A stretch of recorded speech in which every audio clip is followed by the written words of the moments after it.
Hello guys, तो monthly current affairs वाले video में ये हमारे सितंबर मंथ का 4th वाला पार्ट है और इस पार्ट के साथ सितंबर मंथ के सभी मंथली पार्ट हमारे कंप्लीट हो जाएंगे। तो चलिए इसको शुरू करते हैं। और हाँ, अगर आप में से इस वीडियो को कोई वेरी फर्स्ट टाइम देख रहा है तो आपको बता दूं, इन सभी क्वेश्चंस का क्विज बना करके आपकी क्रेक एग्जाम एप्लीकेशन पे अपलोड करवा दिया गया है। तो ये वीडियो देखने के बाद उन सभी क्वेश्चंस की आप अच्छे से प्रैक्टिस कर लीजिएगा ताकि ये सारे क्वेश्चन आपको अच्छे से याद हो जाएं। और अगर इन सभी क्वेश्चंस का पीडीएफ भी आप चाहते हैं तो वो भी आप फ्री में डाउनलोड कर सकते हैं अपनी क्रेक एग्जाम एप्लीकेशन से। एप्लीकेशन का लिंक आपको नीचे डिस्क्रिप्शन में मिल जाएगा। तो चलिए बिना टाइम वेस्ट करे इसे स्टार्ट करते हैं। तो पहला प्रश्न है, अभी किस भारतीय शहर ने देश की सबसे बड़ी फिल्म सिटी स्थापित करने की घोषणा की है? तो आंसर होगा उत्तर प्रदेश ने। तो उत्तर प्रदेश के जो मुख्यमंत्री हैं योगी आदित्यनाथ जी, उन्होंने हाल ही में देश की सबसे बड़ी फिल्म सिटी स्थापित करने की घोषणा की है। तो गौतम बुद्ध नगर में ये देश की सबसे बड़ी और भव्य फिल्म सिटी स्थापित की जाएगी। उत्तर प्रदेश की कैपिटल लखनऊ में है और लखनऊ गोमती नदी के किनारे स्थित है। मुख्यमंत्री योगी आदित्यनाथ हो गए और गवर्नर आनंदीबेन पटेल हैं जो अब मध्य प्रदेश की भी गवर्नर है। फिर है, सोमालिया के नए प्रधानमंत्री कौन बन गए हैं? तो आंसर होगा मोहम्मद हुसैन रोबल। तो अभी सोमालिया के जो प्रेसिडेंट है मोहम्मद अब्दुल्लाही, उन्होंने मोहम्मद हुसैन रोबल को देश का नया प्रधानमंत्री नियुक्त किया है।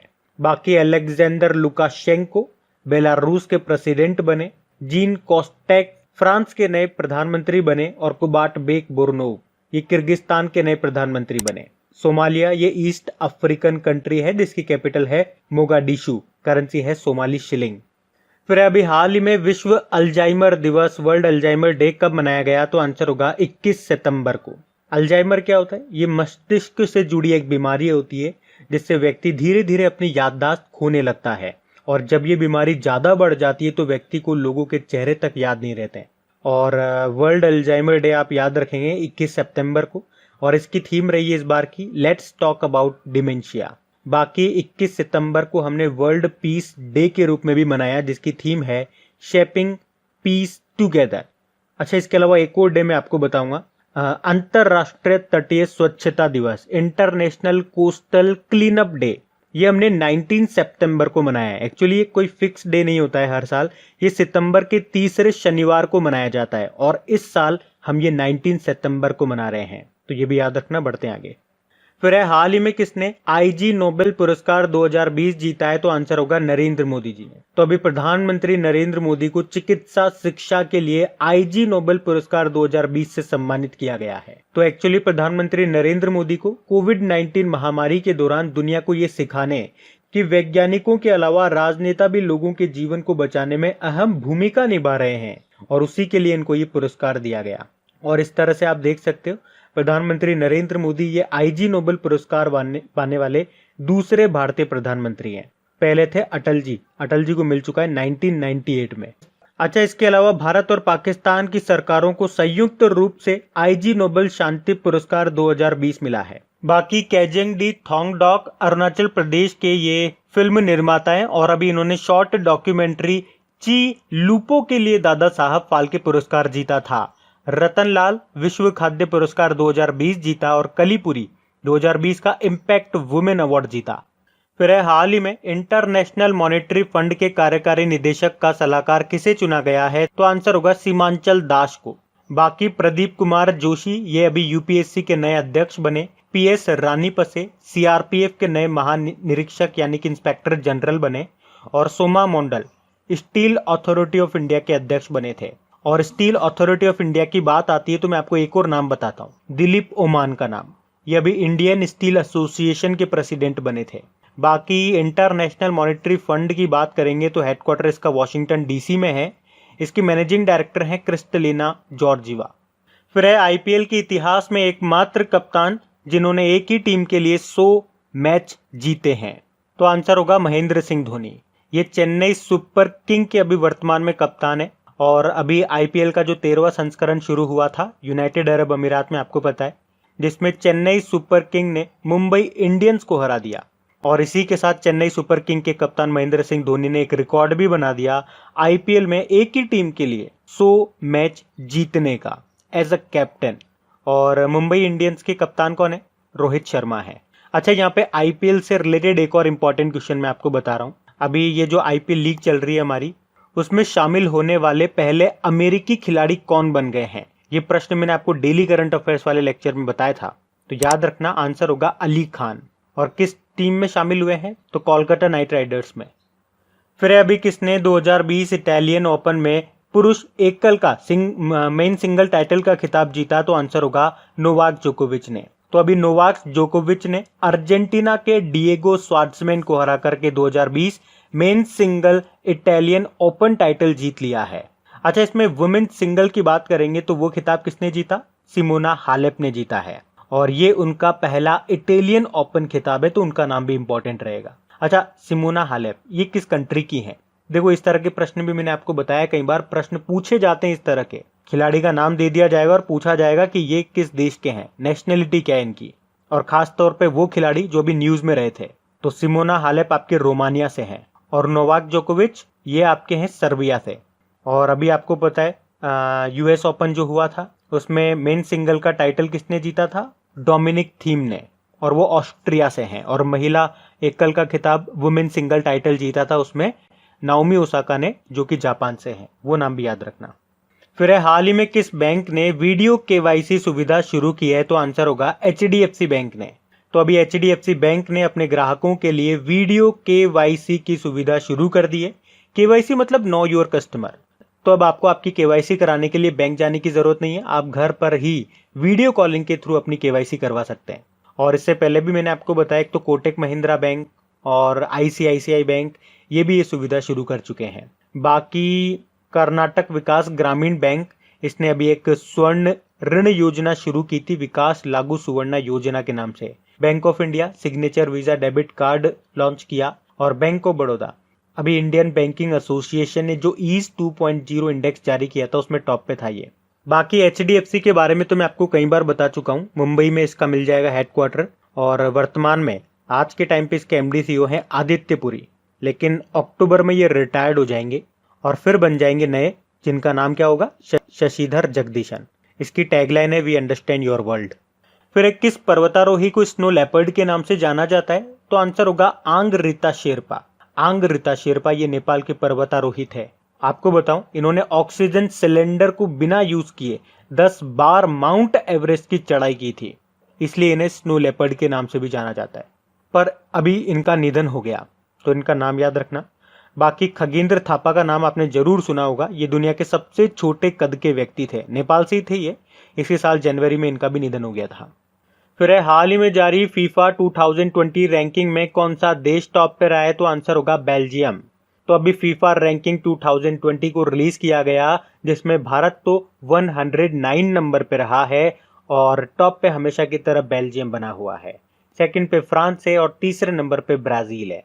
तो भारत की रैंक याद रखना 109 है, टॉप पे बेल्जियम है, ये याद रखना। फीफा की बात कर लेते हैं। स्थापना इसकी 1904 में हुई थी। हेडक्वार्टर मिलेगा आपको ज्यूरिख स्विट्जरलैंड में। इसके प्रेसिडेंट है ज्ञानी इन्फेंटो। और आपको याद होगा फीफा परिषद के सदस्य बनने वाले पहले भारतीय कौन बने थे? प्रफुल्ल पटेल बने थे। फीफा से और भी क्वेश्चन आपको बताता हूँ। अभी फीफा अंडर 20 की बात करेंगे तो मेंस वर्ल्ड कप जो होगा ये 2021 में होगा, और कहाँ पे होगा? इंडोनेशिया में। जबकि अंडर 17 वर्ल्ड कप की बात करेंगे तो मेंस हो गया चाहे वुमेन्स, ये दोनों आपके 2021 में ही होंगे। वुमेन्स तो भारत में होगा और मेंस होगा पेरू में, तो ये भी ध्यान रखना।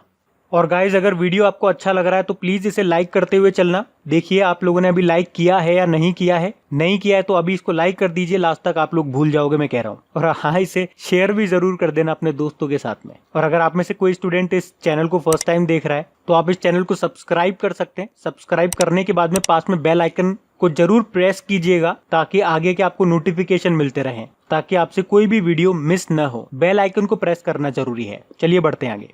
फिर भारतीय सैनिकों के इतिहास में पहली बार हेलीकॉप्टर उड़ाने के लिए भारतीय युद्धपोत पर किस महिला नौसेना अधिकारी को तैनात किया गया? तो आंसर होगा एक तो कुमुदिनी त्यागी और रीति सिंह को। तो भारतीय नौसेना के इतिहास में ऐसा पहली बार हुआ है जब नौसेना के युद्धपोत पर 2 महिला अधिकारियों की तैनाती की गई हो। ये सब लेफ्टिनेंट कुमुदिनी त्यागी और सब लेफ्टिनेंट रीति सिंह को नौसेना के युद्धपोत पर क्रू के रूप में तैनात किया गया है, और इन दोनों महिलाओं को हेलीकॉप्टर स्ट्रीम में ऑब्जर्वर के पद पर चुना गया है। तो इन दोनों के नाम याद रखना। फिर है हाल ही में वॉइस ऑफ डिसेंट नाम की बुक को किसने लिखा, तो आंसर होगा रोमिला थापर ने। इतिहासकार हैं ये रोमिला थापर, और अभी इन्होंने ये बुक लिखी है जिसका नाम है वॉइस ऑफ डिसेंट। इसमें इन्होंने देश में हुए विरोध प्रदर्शनों पर विशेष वर्णन किया है। इसे अक्टूबर में रिलीज किया जाएगा। बाकी बराक ओबामा अ प्रॉमिस्ड लैंड नाम की बुक लिखी इन्होंने। आर भानुमति जुडिशरी जजेस and the administration of justice नाम की बुक लिखी इन्होंने। Ramachandra Guha the Commonwealth of cricket नाम की बुक लिखी थी। फिर एक किस राज्य सरकार ने ई पीक पिहानी मोबाइल एप्लीकेशन को लॉन्च किया, तो आंसर होगा महाराष्ट्र सरकार ने। तो अभी महाराष्ट्र के जो मुख्यमंत्री हैं उद्धव ठाकरे, उन्होंने ई पीक पिहानी एप्लीकेशन को लॉन्च किया है और उन्होंने कहा है कि इससे किसानों की मुश्किलें कम होंगी। ये उन्हें अपनी उपज को सही मूल्य और अच्छा बाजार दिलाने में भी मदद करेगा। महाराष्ट्र की कैपिटल मुंबई है। मुख्यमंत्री हो गए उद्धव ठाकरे, गवर्नर है भगत सिंह कोश्यारी। याद रखना, गोवा का एडिशनल चार्जेस अभी इन्हीं के पास है। और बॉम्बे हाईकोर्ट के नए चीफ जस्टिस भी बने थे अभी, दीपांकर दत्त उनका नाम है। फिर एक किस राज्य में घर तक फाइबर योजना शुरू की गई है, तो आंसर होगा बिहार में। तो अभी प्रधानमंत्री नरेंद्र मोदी जी ने बिहार में 9 राजमार्ग परियोजनाओं और ऑप्टिकल फाइबर इंटरनेट सर्विसेज को शुरू किया है। तो ये ऑप्टिकल फाइबर सेवाएं घर तक फाइबर योजना के तहत प्रदान की जा रही है। तो ये परियोजना राज्य के 45,945 गांवों को जोड़ेगी और इस प्रकार डिजिटल क्रांति को बिहार के कोने कोने तक पहुंचाएगी। बिहार की कैपिटल पटना है और पटना हाईकोर्ट के चीफ जस्टिस है संजय करोल। मुख्यमंत्री हैं नीतीश कुमार और गवर्नर है फागू चौहान। अच्छा, याद रखना, बिहार में एक आपको नेशनल पार्क मिलेगा, वो बहुत इंपॉर्टेंट है क्योंकि अक्सर एग्जाम में पूछा जाता है। उसका नाम है वाल्मीकि नेशनल पार्क। बाकी राजगीर वाइल्ड लाइफ सेंचुरी आप याद रखो, और कैमूर वाइल्ड लाइफ सेंचुरी, ये भी अक्सर एग्जाम में पूछे जाते हैं। फिर रेड पांडा दिवस कब मनाया गया, तो आंसर होगा 19 सितंबर को। ये भी एक्चुअली हर साल सितंबर के तीसरे शनिवार को ही मनाया जाता है, लाल पांडाओं के संरक्षण के मुद्दों के बारे में जागरूकता बढ़ाने के लिए। क्या नाम है? International red panda day. ये पहली बार 2010 में मनाया गया था। फिर है अंतरराष्ट्रीय सांकेतिक भाषा दिवस। ये कब मनाया गया, तो आंसर होगा 23 सितंबर को। तो हर साल ये 23 सितंबर को ही मनाया जाता है international day of sine languages के रूप में। और ये दिन सांकेतिक भाषा यानी कि साइन लैंग्वेजेस के बारे में जागरूकता बढ़ाने के लिए मनाया जाता है। इसके अलावा सितंबर का जो आखिरी सप्ताह होता है, आखिरी वीक जो होता है, वो international week of the deaf के रूप में भी मनाया जाता है। इसकी थीम है sign languages are for everyone. फिर अभी किचन ऑफ ग्रेटिट्यूड नाम की बुक को किसने लिखा है, तो आंसर होगा विकास खन्ना ने। जाने माने शेफ हैं ये, और इनके बारे में हम एक और क्वेश्चन अभी पढ़ चुके थे। अभी 2020 एशिया गेम चेंजर अवार्ड से इनको सम्मानित किया गया था। और अब हम पढ़ रहे हैं, इन्होंने एक बुक लिखी है जिसका नाम है किचन ऑफ ग्रेटिट्यूड। इसे ही अगले साल रिलीज करेंगे। बाकी Romila Thapar voice of dissent नाम की बुक लिखी। अरुंधति रॉय आजादी, फ्रीडम, फैसिज्म एंड फिक्शन नाम की बुक लिखी। और आर भानुमति ने जुडिशरी जजेस and the administration of justice नाम की बुक को लिखा। फिर है किसने गोल्फ क्लब चैंपियनशिप को अभी जीत लिया, तो आंसर होगा एशले बार्टी ने। अच्छा देखो, एशले बार्टी वैसे तो ये है ना ऑस्ट्रेलिया की टेनिस प्लेयर है और ये पूर्व क्रिकेटर भी रह चुकी है, पर अभी इन्होंने Brookwater golf club women championship जीत ली है। मतलब टेनिस भी अच्छा खेल लेती हैं, क्रिकेट भी खेल लेती हैं और अब गोल्फ भी खेलने लगी हैं। ये मल्टी टैलेंटेड आप कह सकते हो। एशले बार्टी ये किस कंट्री की है? ऑस्ट्रेलिया की, ये आप याद रखना। बाकी नोवाक जोकोविच के बारे में हमने पीछे ही पढ़ा था, ये तो सर्बिया के टेनिस प्लेयर हैं। अभी 2020 इटालियन ओपन मेन टाइटल जीता इन्होंने, मेन सिंगल का टाइटल। सिमोना हालेप, इन्होंने वुमेन सिंगल का टाइटल जीता था, रोमानिया से हैं ये। और नाओमी ओसाका तो हम पढ़ चुके हैं, ये जापान से हैं और यूएस ओपन का टाइटल जीता था अभी वुमेन सिंगल का इन्होंने। मेन सिंगल का तो डोमिनिक थीम ने जीता था जो खुद ऑस्ट्रिया से हैं।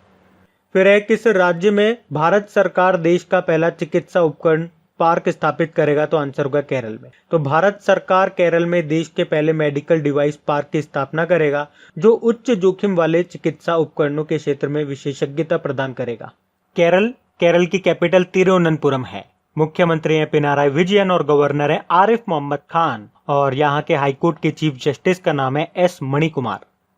फिर एक कौन सी विमानन कंपनी, एरोस्पेस कंपनी 2035 तक दुनिया का पहला वाणिज्यिक यानी कि कमर्शियल हाइड्रोजन विमान लॉन्च करेगी, तो आंसर होगा एयरबस। तो एरोस्पेस कंपनी है ये एयरबस, और इसने पहले शून्य उत्सर्जन वाणिज्यिक विमान के लिए 3 कंसेप्ट लॉन्च किए हैं। उनका ये विमान 2035 तक कार्य करना शुरू करेगा।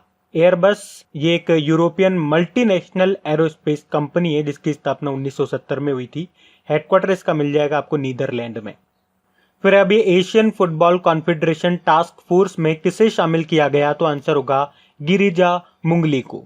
तो रिटायर्ड कर्नल हैं ये डॉक्टर गिरिजा मुंगली और इन्हीं को एशियन फुटबॉल कॉन्फेडरेशन के टास्क फोर्स का सदस्य नियुक्त किया गया है।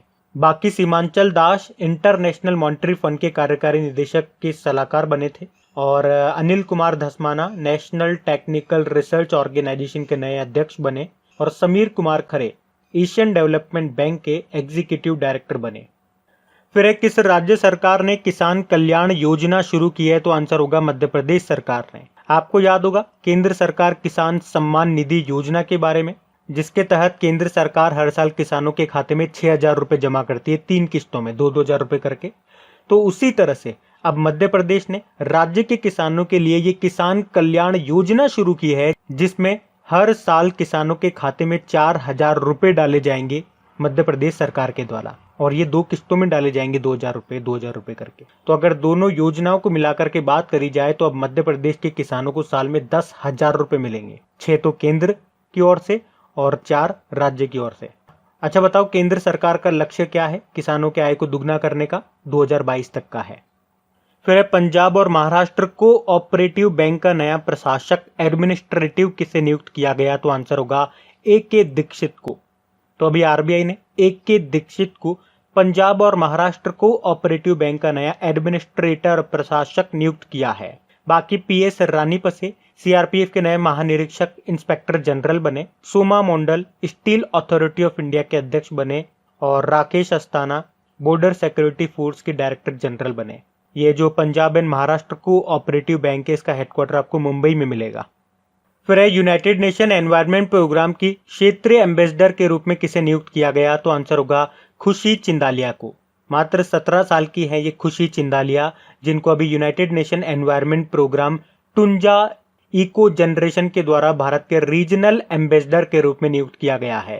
तो अब खुशी चिंदालिया जलवायु परिवर्तन और पर्यावरण संरक्षण के महत्व और पर्यावरण खजाने की सुरक्षा के बारे में जागरूकता बढ़ाएंगी। ये गुजरात के सूरत से हैं। बाकी दिया मिर्जा ये यूनाइटेड नेशन एनवायरनमेंट प्रोग्राम की नेशनल गुडविल एम्बेसडर हैं। अभी इनका कार्यकाल 2022 तक बढ़ा दिया गया था। विश्वनाथ आनंद तो हमारे पहले ग्रैंड मास्टर हैं और अभी इनको कुछ समय पहले वर्ल्ड वाइड फंड ने इंडिया के एनवायरनमेंट एजुकेशन के लिए अपना एम्बेसडर बनाया था। और वेलेंटिला एलेंगबाम के बारे में मैंने आपको बताया था, ये नाम 2019 में हमने पढ़ा था। मणिपुर की बच्ची है वैसे ये, जिन्हें स्टेट गवर्नमेंट ने ग्रीन एम्बेसडर बनाया था अपने मुख्यमंत्री ग्रीन मणिपुर मिशन के लिए। बाकी यूनाइटेड नेशन एनवायरनमेंट प्रोग्राम की बात करेंगे, स्थापना 1972 में हुई। हेडक्वार्टर नैरोबी केन्या में है और इसके अध्यक्ष हैं इंगर एंडरसन। फिर है लड़ाकू राफेल विमान उड़ाने वाली पहली महिला पायलट कौन बन गई हैं? तो आंसर होगा शिवांगी सिंह। तो वाराणसी की रहने वाली है ये फ्लाइट लेफ्टिनेंट शिवांगी सिंह और अभी ये राजस्थान एयरबेस में तैनात है और अभी मिग 21 लड़ाकू विमान उड़ाती हैं ये। लेकिन अब ये लड़ाकू राइफल उड़ाने वाली पहली महिला पायलट बन गई है। बाकी कुमुदनी त्यागी और रिद्धि सिंह के बारे में आपको पहले ही बता चुका हूं।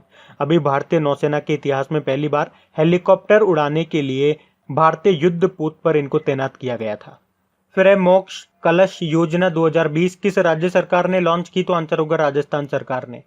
फिर अभी एसर इंडिया के ब्रांड एम्बेसडर कौन बन गए? तो आंसर होगा सोनू सूद। एसर जिसके लैपटॉप वगैरह आते हैं। अच्छा एसर ये किस देश की कंपनी है? तो ये ताइवान की कंपनी है और अभी एसर इंडिया ने सोनू सूद को अपना ब्रांड एम्बेसडर बनाया। बाकी विराट कोहली ग्रेट लर्निंग के ब्रांड एम्बेसडर बने। Sachin Tendulkar Paytm first games के ब्रांड एम्बेसडर बने और हरभजन सिंह ई बाइक गो के ब्रांड एम्बेसडर बने थे। फिर अभी विश्व समुद्री दिवस वर्ल्ड मैरीटाइम डे कब मनाया गया? तो आंसर होगा 24 सितंबर को और इसकी थीम है sustainable shipping for a sustainable planet. मैंने आपको बताया था, देखो ये तो हो गया वर्ल्ड मैरीटाइम डे। एक नेशनल मैरीटाइम डे भी होता है जो हम कब मनाते हैं? 5 अप्रैल को और उसकी थीम भी यही है sustainable shipping for a sustainable planet. अच्छा यहाँ पे एक और बात ध्यान रखने वाली है, ये जो वर्ल्ड मैरीटाइम डे है ये हर साल 24 सितंबर को नहीं मनाते हैं। एक्चुअली सितंबर के आखिरी गुरुवार को ये मनाया जाता है और इस बार ये आया 24 सितंबर को। फिर अभी रेल राज्य मंत्री का निधन हो गया। क्या नाम था उनका? सुरेश अंगड़ी। केंद्रीय रेल राज्य मंत्री थे ये, और अभी कोरोना वायरस के कारण इनका निधन हो गया। और इस तरह से कोरोना के कारण मरने वाले केंद्रीय मंत्रिमंडल के पहले सदस्य हैं ये। इनका निर्वाचन क्षेत्र था बेलगावी, कर्नाटक। और बाकी ये जो डीन जॉन्स हैं, पूर्व ऑस्ट्रेलिया क्रिकेटर हैं और प्रसिद्ध कमेंटेटर हैं, इनका भी अभी निधन हो गया। बाकी भूपेश पांड्या बॉलीवुड एक्टर थे ये, विक्की डोनर में एक्टिंग की थी इन्होंने, इनका भी निधन हो गया। और आशा लता वाबगांवकर मराठी व हिंदी फिल्मों की जानी मानी थिएटर अभिनेत्री थी ये, इनका भी निधन हो गया अभी। फिर है अभी भारत ने किस देश के साथ पैसेज एक्सरसाइज किया? तो आंसर होगा ऑस्ट्रेलिया के साथ में। कहाँ पे? पूर्वी हिंद महासागर में। अच्छा, हमारे नेवल चीफ कौन है? करमबीर सिंह है। ऑस्ट्रेलिया की बात कर लें तो इसकी कैपिटल है कैनबेरा, प्रधानमंत्री हैं स्कॉट मॉरिसन और करेंसी है ऑस्ट्रेलियन डॉलर। फिर अभी बोगनविली के राष्ट्रपति कौन बन गए? तो आंसर होगा इस्माइल तुरुमा।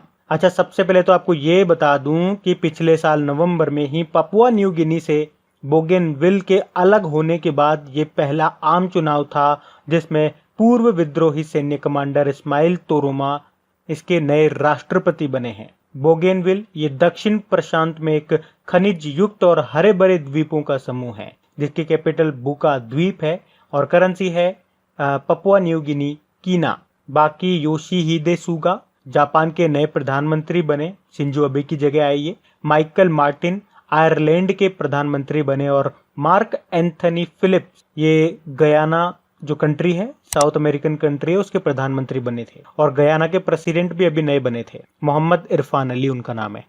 फिर है किस राज्य में देश का दूसरा रॉकेट लॉन्च पोर्ट स्थापित किया जाएगा? तो आंसर होगा तमिलनाडु में। तो अभी अंतरिक्ष राज्य मंत्री हैं जितेंद्र सिंह, उन्होंने बताया कि तमिलनाडु के थुत्तुकुडी के कुलसेक्करपट्टिनम में भारत का दूसरा रॉकेट लॉन्च पोर्ट स्थापित किया जाएगा। ये दूसरा होगा, तो पहला कहां पर है? आंध्र प्रदेश के श्रीहरिकोटा में, यहां से रॉकेट लॉन्च किए जाते हैं। अब दूसरा तमिलनाडु में बनेगा, तो तमिलनाडु की कैपिटल चेन्नई है, मुख्यमंत्री हैं एड्डापड्डी के पलानी स्वामी और गवर्नर हैं बनवारी लाल पुरोहित। फिर है अभी टाइम मैगजीन की 100 मोस्ट इन्फ्लुएंशियल पीपल ऑफ 2020 की लिस्ट में शामिल होने वाले एकमात्र भारतीय फिल्म स्टार कौन बन गए? तो आंसर होगा आयुष्मान खुराना।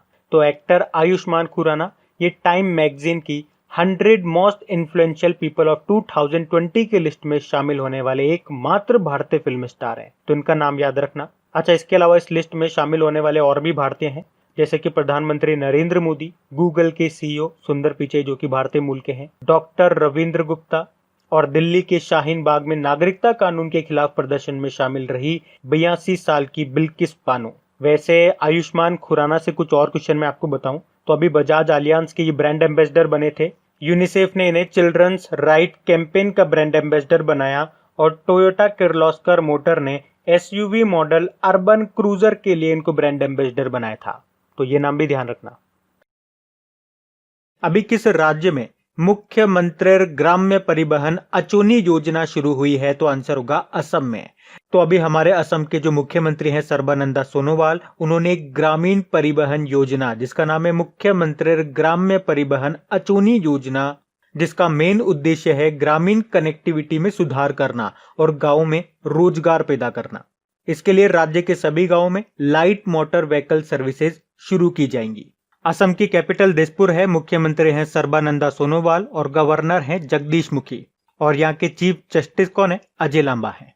फिर है विश्व फार्मासिस्ट दिवस, ये कब मनाया गया? तो आंसर होगा 25 सितंबर को। यह हर साल 25 सितंबर को ही मनाया जाता है वर्ल्ड फार्मासिस्ट डे के रूप में, और ये दिन स्वास्थ्य सुधार में एक फार्मासिस्ट की भूमिका के बारे में जागरूकता बढ़ाने के लिए मनाया जाता है। इसकी थीम रही ट्रांसफॉर्मिंग ग्लोबल हेल्थ। फिर अभी किसे यामीन हजारिका पुरस्कार से सम्मानित किया गया है? तो आंसर होगा राणा सफवी को।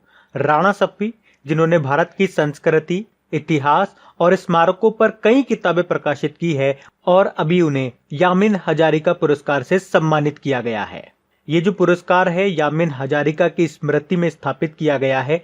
यामीन हजारिका ये कौन थी? ये केंद्रीय पुलिस सेवा में शामिल होने वाली पूर्वोत्तर की पहली महिला थी। बाकी विकास खन्ना 2020 का एशिया गेम चेंजर अवार्ड मिला था इनको, और अभी इन्होंने एक बुक भी लिखी है किचन ऑफ ग्रेटिट्यूड नाम से। रतन लाल विश्व खाद्य पुरस्कार 2020 जीता। कलीपुरी 2020 का इम्पैक्ट वुमेन अवार्ड जीता। फिर अगला प्रश्न है, इस साल नोबेल पुरस्कार विजेताओं की जो विजेता राशि है उसको बढ़ाकर कितना कर दिया गया है? तो आंसर होगा 10 मिलियन क्राउन। तो इस साल नोबेल पुरस्कार पाने वालों को एक्स्ट्रा 1 मिलियन क्राउन, डॉलर में बात करेंगे तो $1,10,000 एक्स्ट्रा मिलेंगे। तो आपको पता है डायनामाइट के आविष्कारक अल्फ्रेड नोबेल ने इसकी शुरुआत की थी। एक्चुअली उन्होंने अपनी वसीयत के पैसों से एक फंड की स्थापना की थी और कहा था कि इन पैसों से मिलने वाला जो ब्याज आएगा, जो इंटरेस्ट आएगा, उससे उन लोगों को पुरस्कृत किया जाए जिन्होंने मानव जाति के लिए अपनी सेवाएं दी हो। तो नोबेल फाउंडेशन की स्थापना हुई थी 1900 में और नोबेल पुरस्कार देने की जो शुरुआत हुई थी वो 1901 से हुई थी। तो प्रश्न में आपसे इतना कहा जा रहा है कि अब 2020 से जो नोबेल पुरस्कार राशि दी जाएगी उसमें 1 मिलियन क्राउन बढ़ा करके दिए जाएंगे। टोटल कितने दिए जाएंगे? तो 10 मिलियन क्राउन। मतलब 2019 में कितने दिए जाते थे? 9 मिलियन क्राउन दिए जाते थे। तो अब 1 मिलियन क्राउन बढ़ जाएगा तो कितने दिए जाएंगे? 10 मिलियन क्राउन। मैं आपको दोनों तरह से बता रहा हूं। अगर आपसे एग्जाम में पूछा जाए अब बढ़ा करके कितनी कर दी गई है तो आंसर करना 10 मिलियन क्राउन। अगर पूछा जाए एक्स्ट्रा अब कितने दिए जा रहे हैं तो आंसर करना 1 मिलियन क्राउन। अच्छा, विजेता राशि को बढ़ाने की बात आती है तो अभी जो हमारे नेशनल अवार्ड्स हैं उनकी भी तो विजेता राशि बढ़ा दी गई है। जैसे कि मैं आपको रिवाइज कराऊं, राजीव गांधी खेल रत्न पुरस्कार अभी तक 7.5 लाख रुपए दिए जाते थे, लेकिन अब बढ़ा करके उसे 25 लाख रुपए कर दिए। उसी तरह से अर्जुन पुरस्कार अभी तक 5 लाख रुपए दिए जाते थे, अब 15 लाख दिए जाएंगे। द्रोणाचार्य पुरस्कार की बात करेंगे तो इसमें 2 कैटेगरी आती है, लाइफ टाइम कैटेगरी और रेगुलर कैटेगरी। दोनों में अभी तक 5-5 लाख रुपए दिए जाते थे, लेकिन अब लाइफ टाइम कैटेगरी में तो आपको 15 लाख रुपए मिलेंगे और रेगुलर कैटेगरी में 10 लाख रुपए मिलेंगे। उसी तरह से ध्यानचंद अवार्ड में 5 लाख दिए जाते थे, अब उसे बढ़ा करके 10 लाख कर दिया गया। तो ये भी आप याद रखना, यहां से प्रश्न आपके एग्जाम में पूछा जा सकता है। फिर अभी किस बैंक ने अपनी तरह का पहला कॉन्टैक्टलेस डिजिटल सुविधा सेफ पे को लॉन्च किया है? तो आंसर होगा IDFC फर्स्ट बैंक। तो ये कॉन्टैक्टलेस डेबिट कार्ड आधारित पेमेंट सुविधा है। इस डिजिटल सुविधा में IDFC फर्स्ट बैंक के मोबाइल एप्लीकेशन में डेबिट कार्ड ऐड रहेगा। उसके बाद ग्राहकों को कार्ड को अपने पास रखने की भी जरूरत नहीं है और न ही खरीदारी के समय दुकानदार को देने की जरूरत है पॉइंट ऑफ सेल मशीन पर स्वाइप करने के लिए, बल्कि ग्राहक बिना कॉन्टैक्ट में आई ही पॉइंट ऑफ सेल टर्मिनल पर अपने स्मार्टफोन को उसके ऊपर घुमा करके ही अपना पेमेंट कर सकता है। और देखो, सेफ पे के जरिए 2,000 रुपए प्रति लेन देन तक आप भुगतान कर सकते हो और इसकी एक दिन की जो लिमिट है वो 20,000 रुपए है। बाकी IDFC फर्स्ट बैंक की बात करेंगे, स्थापना 2015 में हुई थी, मुंबई में हेडक्वार्टर है। इसके CEO हैं V वेदनाथ और अभी IDFC फर्स्ट बैंक के आपके पहले ब्रांड एम्बेसडर बने थे अमिताभ बच्चन। बाकी स्टेट बैंक ऑफ इंडिया अभी टाइटन कंपनी के साथ मिलकर के टाइटन पे नाम से भारत की पहली कॉन्टैक्ट लेस घड़ी लॉन्च की थी। ICICI बैंक की बात करेंगे, अभी स्टार्टअप्स और उद्यमियों के लिए आई स्टार्टअप 2.0 को लॉन्च किया था और बैंक ऑफ इंडिया ने सिग्नेचर वीजा डेबिट कार्ड को लॉन्च किया था। फिर अभी किस राज्य सरकार ने ऑपरेशन दुराचारी शुरू किया? तो आंसर होगा उत्तर प्रदेश सरकार ने। तो उत्तर प्रदेश ने यौन अपराधों के मामले में महिलाओं के खिलाफ अपराध की जांच करने और अपराधियों के पोस्टर सड़क के चौराहों पर लगाने के लिए ये ऑपरेशन दुराचारी शुरू किया है। तो सिंपल सा याद रखना है आपको कि ऑपरेशन दुराचारी ये किस राज्य सरकार ने शुरू किया? तो उत्तर प्रदेश की सरकार ने। उत्तर प्रदेश की कैपिटल लखनऊ है और लखनऊ किस नदी के किनारे स्थित है? तो गोमती नदी के किनारे। मुख्यमंत्री हैं योगी आदित्यनाथ और आनंदीबेन पटेल यहाँ की गवर्नर है, जो कि मध्य प्रदेश की भी गवर्नर है। फिर अभी किस राज्य सरकार ने यू राइज पोर्टल को लॉन्च किया है? तो आंसर होगा उत्तर प्रदेश ने ही। तो उत्तर प्रदेश के जो मुख्यमंत्री हैं योगी आदित्यनाथ, उन्हें छात्रों को करियर परामर्श देने के लिए ये यू राइज नाम से एक पोर्टल को लॉन्च किया है। तो इस पोर्टल का उद्देश्य है छात्रों को व्यावसायिक और तकनीकी शिक्षा प्राप्त करने में सहायता करना। इसमें ई सामग्री, ई लाइब्रेरी और ऑनलाइन पाठ्यक्रम भी शामिल होंगे। अच्छा, यू राइज की भी फुल फॉर्म होती है। क्या है फुल फॉर्म? यूनिफाइड री imaged innovation for student empowerment. फिर है IFFI यानी कि international film festival of India के 51वें संस्करण को कब तक के लिए स्थगित कर दिया गया? तो आंसर होगा 2021 तक। एक्चुअली ये इसका जो 51वां संस्करण है, 51th एडिशन, इसी साल होने वाला था नवंबर में, लेकिन कोविड-19 के कारण अब ये 2021 में होगा, जनवरी में हो जाएगा 2021 में। होने वाला कहाँ पे था? गोवा में ये होने वाला था। अच्छा, 2021 में कुछ और इवेंट्स अभी न्यूज में थे, मैं आपको रिवाइज करवाता हूँ, आपको याद आएंगे जरूर। एक तो हमने पढ़ा था बैडमिंटन वर्ल्ड फेडरेशन ने अभी जो थॉमस कप और उबेर कप जो 2020 में होने वाले थे अक्टूबर में, उसे 2021 में स्थगित कर दिया। कहाँ पे होने वाले थे? डेनमार्क में। उसके अलावा साइकिलिंग फेडरेशन ऑफ इंडिया इसने कहा है कि यह भारत में पहली बार साइकिलिंग समिट की मेजबानी करेगा 2021 में ही, और भारत 2021 में ब्रिक्स खेलों की मेजबानी भी करेगा। और आपको पता ही है 2021 में आपके टोक्यो ओलंपिक होंगे जो कि 2020 में होने वाले थे, लेकिन कोविड-19 के कारण नहीं हो सके। उसके अलावा FIFA under 20 mains world cup ये भी 2021 में होंगे। कहाँ पे? इंडोनेशिया में। जबकि अंडर 17 वर्ल्ड कप ये भी आपके 2021 में होंगे। देखो, महिलाओं का तो होगा भारत में और पुरुषों का वर्ल्ड कप होगा पेरू में। उसके अलावा 2021 में ही आपके ICC men's T20 world cup भी होंगे, ये भी आपके भारत में होंगे। और 2021 में ही आपके वुमेन्स क्रिकेट वर्ल्ड कप भी होंगे। कहाँ पे? न्यूजीलैंड में। तो ये पॉइंट्स भी ध्यान रख सकते हैं आप। फिर है EESL मतलब एनर्जी एफिशिएंसी सर्विसेज लिमिटेड ने अपने मैनेजिंग डायरेक्टर के रूप में किसे नियुक्त किया? तो आंसर होगा रजत सूद को। बाकी जेन फ्रेजर सिटी ग्रुप की पहली महिला CEO बनी है। मुरली रामकृष्णन साउथ इंडियन बैंक की MD CEO बनी। और M वीर लक्ष्मी भारत की पहली महिला एम्बुलेंस ड्राइवर बनी है। ये तमिलनाडु से है। फिर है किस राज्य को गैर संक्रामक रोगों पर नियंत्रण के लिए यूनाइटेड नेशन अवार्ड मिला? तो आंसर होगा केरल। तो अभी संयुक्त राष्ट्र ने गैर संक्रामक रोगों यानी कि नॉन कम्युनिकेबल डिजीज के प्रसार को रोकने और नियंत्रित यानी कि उसे कंट्रोल करने में उत्कृष्ट योगदान के लिए केरल सरकार को सम्मानित किया है। और ये पहली बार है जब केरल को इस वार्षिक पुरस्कार से सम्मानित किया गया। अच्छा, केरल से एक इंपॉर्टेंट नाम मैं आपको बताऊंगा, वहां की स्वास्थ्य मंत्री का नाम याद रखना है आपको। क्या नाम है? के शैलजा। क्योंकि अभी याद होगा ब्रिटेन की मैगजीन है टॉप थिंकर, उसने के शैलजा को टॉप थिंकर 2020 की सूची में टॉप पे रखा था। और यूनाइटेड नेशन ने भी कोविड-19 से निपटने के लिए उनको सम्मानित किया था। के शैलजा, ये नाम आप याद रखो। फिर है अभी विश्व पर्यावरण स्वास्थ्य दिवस कब मनाया गया? तो आंसर होगा 26 सितंबर को। तो हर साल 26 सितंबर को वर्ल्ड एनवायरनमेंट हेल्थ डे के रूप में मनाया जाता है। और इस बार की थीम क्या रही? थीम थोड़ी सी बड़ी है, एनवायरनमेंट हेल्थ अ की public health intervention in disease pandemic prevention. अच्छा देखो, ये तो हो गया वर्ल्ड एनवायरनमेंट हेल्थ डे। अगर आपसे पूछा जाए वर्ल्ड एनवायरनमेंट डे कब मनाते हैं, तो फिर आंसर क्या होगा आपका? 5 जून को मनाते हैं।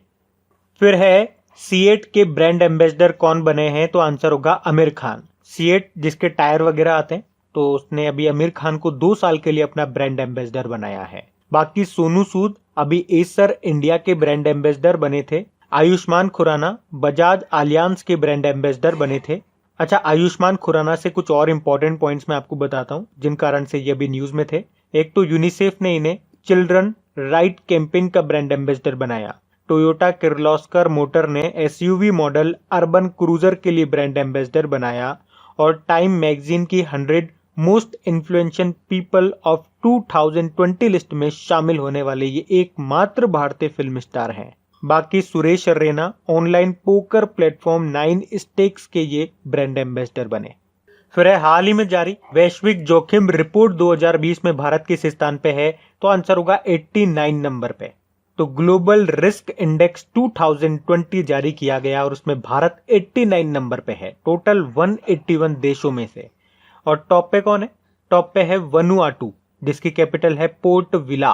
तो टॉप पे तो वनुआटू है और लास्ट में यानी कि 181 नंबर पे है कतर। और ये इंडेक्स देश में भूकंप, तूफान, बाढ़, सूखा और समुद्री स्तर में वृद्धि जैसी आपदाओं को ध्यान में रखकर तैयार किया गया है कि कौन सा देश प्राकृतिक आपदाओं को लेकर कितना तैयार है। और इस इंडेक्स को तैयार किया है United nation university institute for environment and human security ने। तो सिंपल सा भारत के रैंक याद रखो 89 है और टॉप पे है वनुआटू।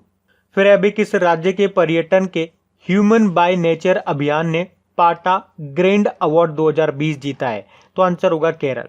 तो अभी केरल पर्यटन ने अपने ह्यूमन बाय नेचर अभियान के लिए प्रतिष्ठित पाटा ग्रैंड अवार्ड 2020 जीता है। और यहाँ पे पाटा का क्या मतलब हो गया? Pacific Asia travel association. Kerala की बात करेंगे, कैपिटल तिरुवनंतपुरम है। मुख्यमंत्री हैं पिनाराई विजयन और गवर्नर है आरिफ मोहम्मद खान। केरल को गार्डन ऑफ स्पाइस मसालों का बाग भी कहा जाता है और यहाँ के चीफ जस्टिस का नाम भी याद रखो, एस मणिकुमार है। फिर है इंडिया इंटरनेशनल सेंटर के आजीवन ट्रस्टी के रूप में किसे नियुक्त किया गया, तो आंसर होगा गोपाल कृष्ण गांधी को। तो पश्चिम बंगाल के पूर्व राज्यपाल गोपाल कृष्ण गांधी को अभी इंडिया इंटरनेशनल सेंटर नई दिल्ली का आजीवन ट्रस्टी नियुक्त किया गया है। ये महात्मा गांधी जी के पोते हैं, क्या नाम है, गोपाल कृष्ण गांधी, और ये 2004 से लेकर 2009 तक पश्चिम बंगाल के राज्यपाल भी रह चुके हैं। बाकी शिवांगी सिंह लड़ाकू राफेल विमान उड़ाने वाली पहली महिला पायलट बनी है। Seemanchal Das international monetary fund के कार्यकारी निदेशक के सलाहकार बने और अविक सरकार प्रेस ट्रस्ट ऑफ इंडिया के अध्यक्ष बने।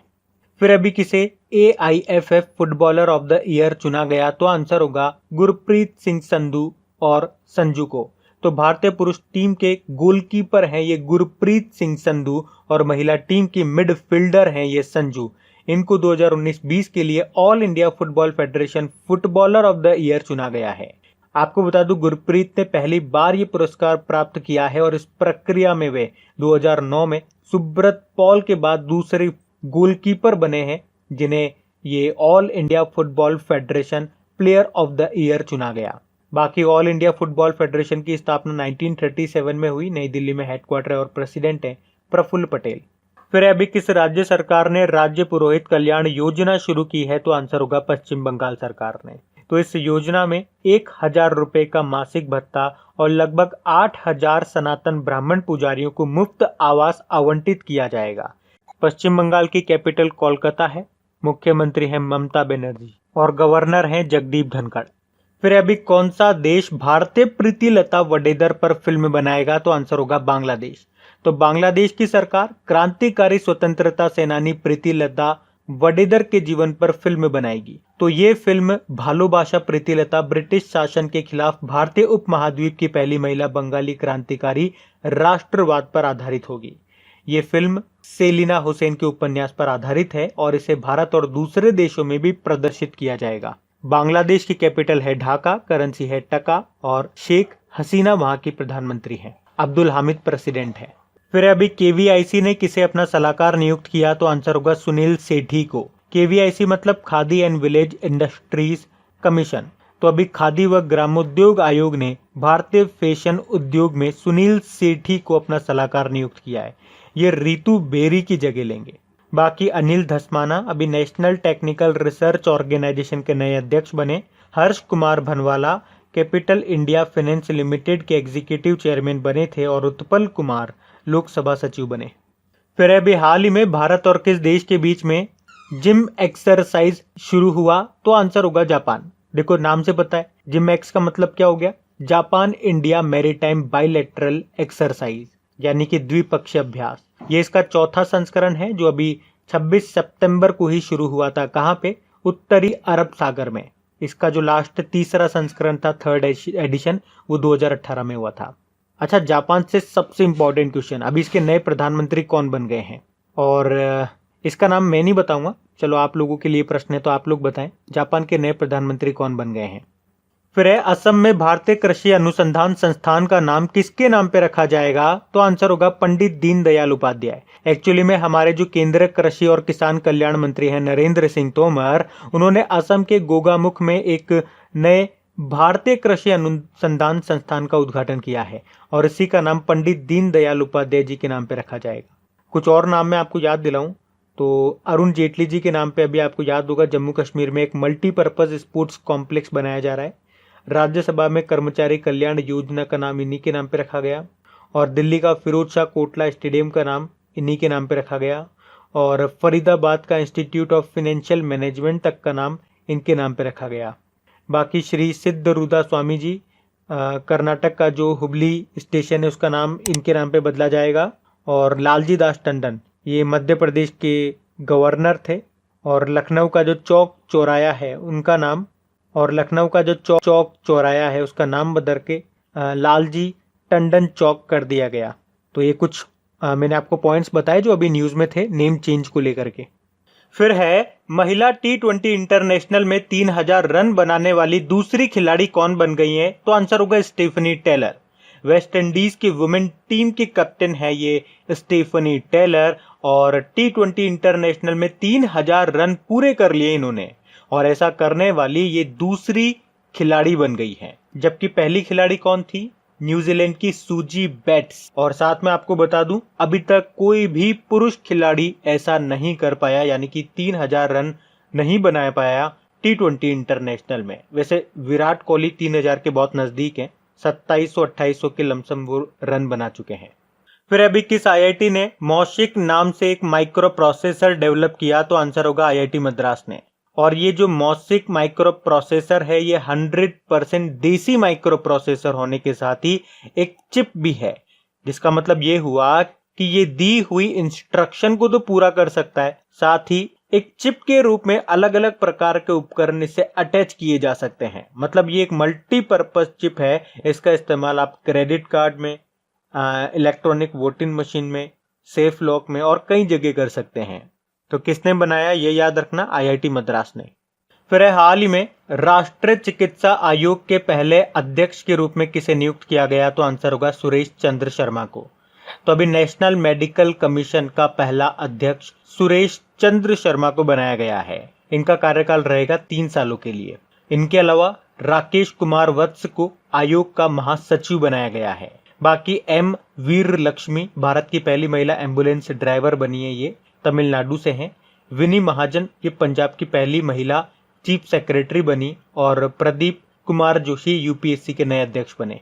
फिर है विश्व पर्यटन दिवस कब मनाया गया? तो आंसर होगा 27 सितंबर को।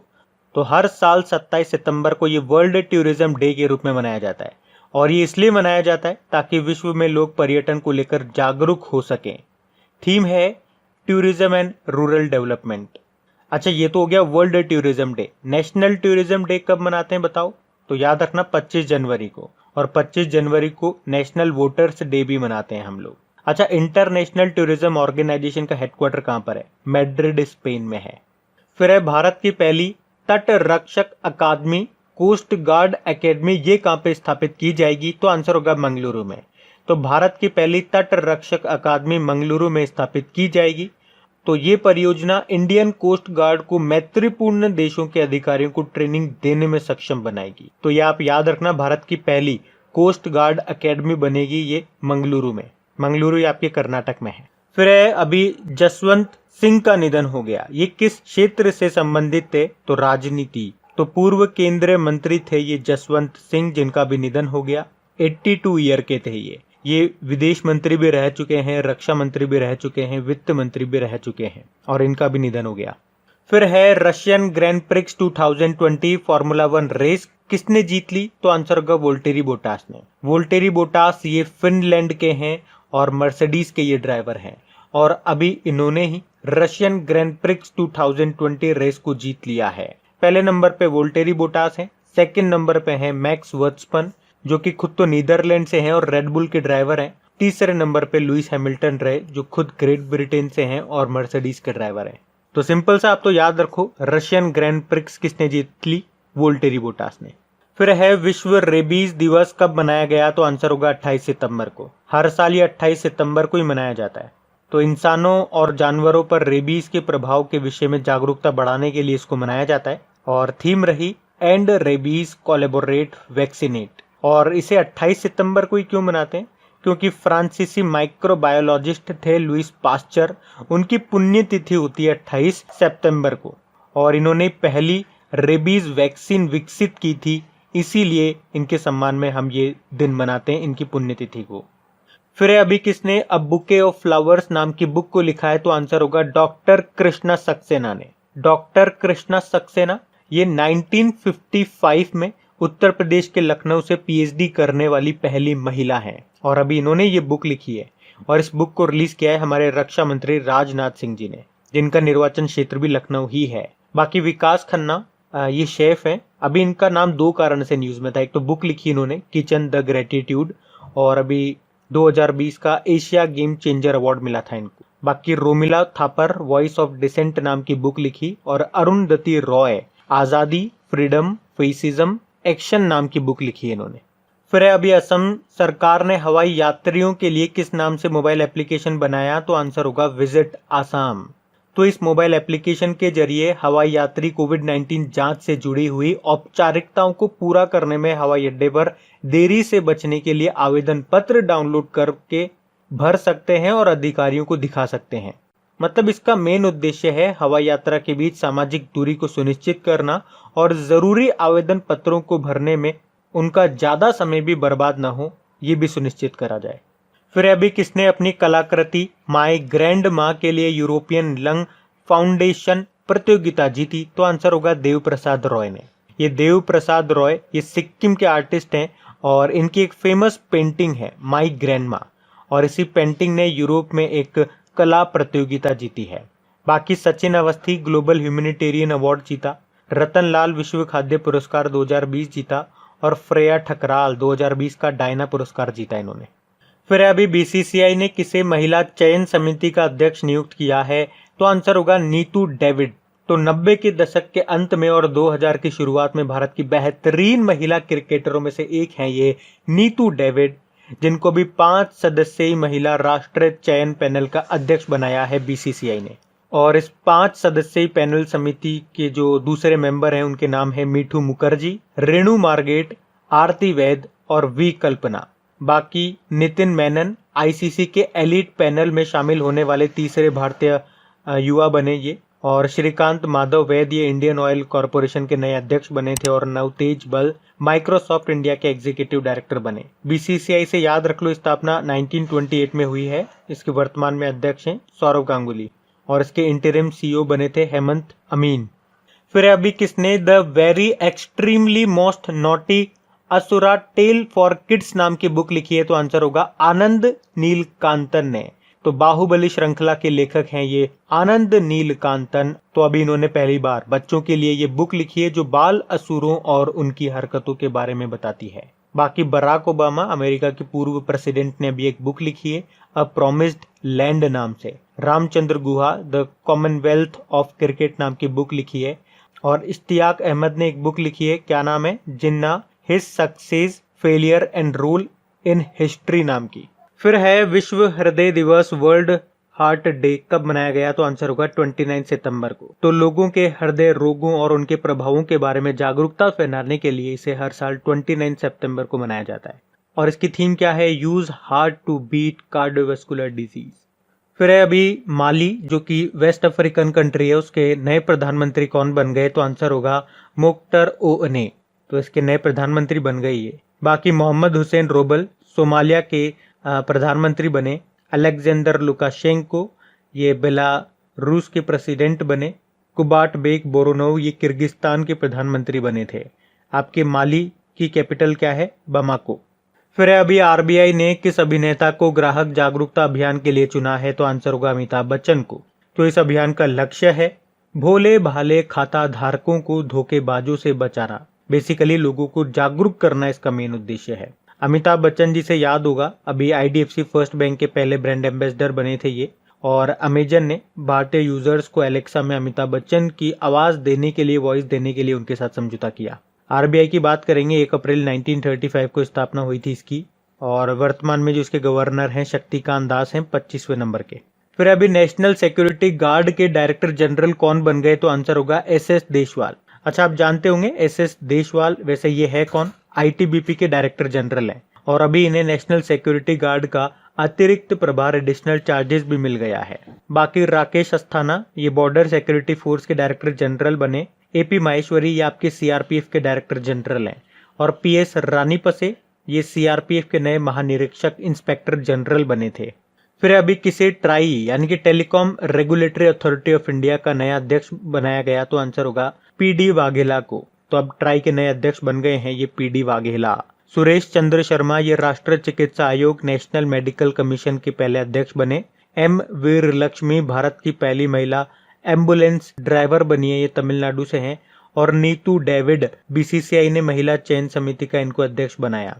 फिर अभी किस राज्य की एकमात्र महिला मुख्यमंत्री जिनका नाम है सैयदा अनवरा तैमूर, इनका निधन हो गया, तो आंसर होगा असम की। असम की पहली और एकमात्र महिला मुख्यमंत्री थी ये, जिनका भी निधन हो गया। और वैसे इनका नाम 2018 में चर्चा में आया था, न्यूज में आया था, जब उनका नाम Assam national register of citizen में नहीं आया था।